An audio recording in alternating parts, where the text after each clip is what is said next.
உங்களுக்கு என்னோட கதை பிடிச்சிருந்தா என்னோட சேனல் கண்டிப்பா சப்ஸ்கிரைப் பண்ணுங்க. இன்னும் புது வீடியோஸ் தகவலுக்காக என்னோட பெல் ஐக்கன் கண்டிப்பா நீங்க கிளிக் பண்ணுங்க.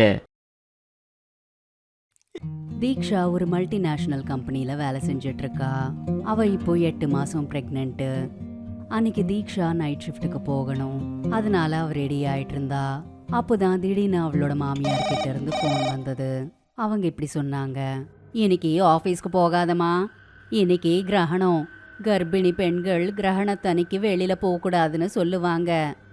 இந்த நேரத்துல கெட்ட சக்திகள் இன்னும் சக்திசாலி ஆயிடுமா. தீக்ஷா அவங்க சொன்னதை கேட்டு காலை டிஸ்கனெக்ட் பண்ணிட்டா.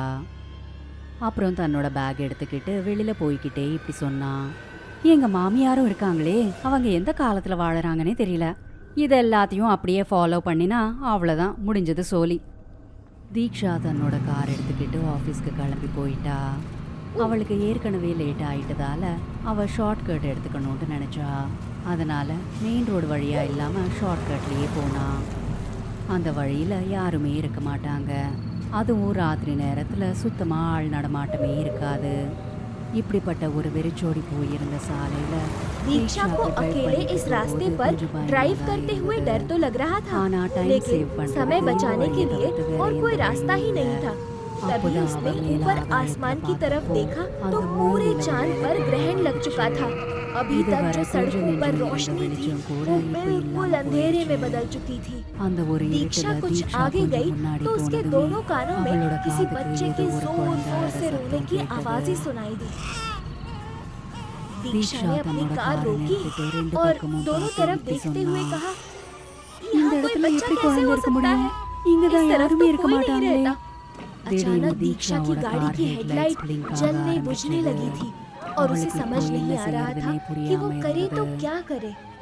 उसने सोचा उसे यहाँ से निकलना चाहिए, लेकिन जब उसने अपनी कार स्टार्ट की तो उसकी कार स्टार्ट हो ही नहीं रही थी, बल्कि उसके बोनट पर से धुआं उठने लगा था। दीक्षा ने घड़ी देखी तो रात के 12 बज रहे थे और अपना फोन निकाला और अपने पति अतुल को कॉल किया, लेकिन उसका कॉल नहीं लग रहा था। तो उसने सोचा चलो खुद ही एक बार चेक कर लिया जाए क्या हुआ क्या है।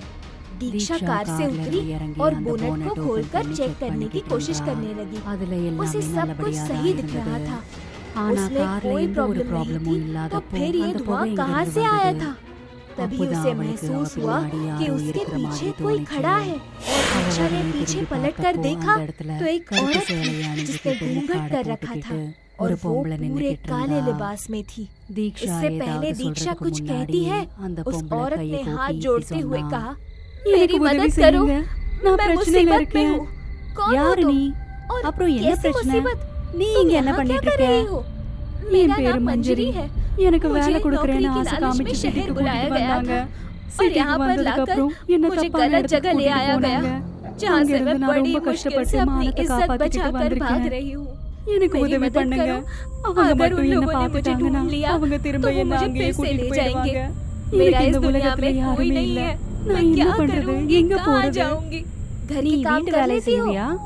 उस औरत ने हाँ में सिर हिलाया। इसे काम की जरूरत है और मुझे भी तो एक काम वाली चाहिए। हमारी पुरानी काम वाली तो बस कुछ ही दिनों में काम छोड़कर जा रही है। ऐसी कंडीशन में मैं तो कुछ भी नहीं कर पाऊंगी। ठीक है, तुम मेरे साथ चल सकती हो। दीक्षा के इतना कहते ही उसकी कार ऑटोमेटिक स्टार्ट हो गई। पहले तो हैरान थी, फिर उसे लगा कि शायद उसने कार को स्टार्ट ही छोड़ा था, इस वजह से स्टार्ट हो गई होगी। दीक्षा को वहाँ पर काफी देर हो चुकी थी। उसने कार वापस घर की तरफ मोड़ ली, क्योंकि ऑलरेडी इतनी लेट हो गई थी कि अब ऑफिस जाकर भी कोई फायदा नहीं था। उसने सोच लिया था कि वो बॉस को मेल कर देगी। दीक्षा मंजरी को लेकर अपने घर आ चुकी थी। उसके पति अतुल ने जब देखा कि दीक्षा लौट आई है और उसके साथ एक औरत भी है, तो उसने पूछा, दीक्षा ने अतुल को सारी बातें बताई और अतुल ने कहा, நான் இதுக்கு முன்னாடியே சொல்லிருக்கேன் தீக்ஷா, நீ லீவ் எடுத்துக்கோ, உனக்கு 8வது மாசம் நடக்குது, கண்டிப்பா உனக்கு ரெஸ்ட்ங்கிறது தேவைப்படும். मुझे भी अब ऐसे ही लगता है और अब तो हमारे साथ मंजरी भी है, तो वो मेरा पूरा ध्यान रख लेगी। ஓகேவா மஞ்சரி? मंजरी கண்டிப்பா. और मंजरी ने दीक्षा के पेट पर हाथ रखा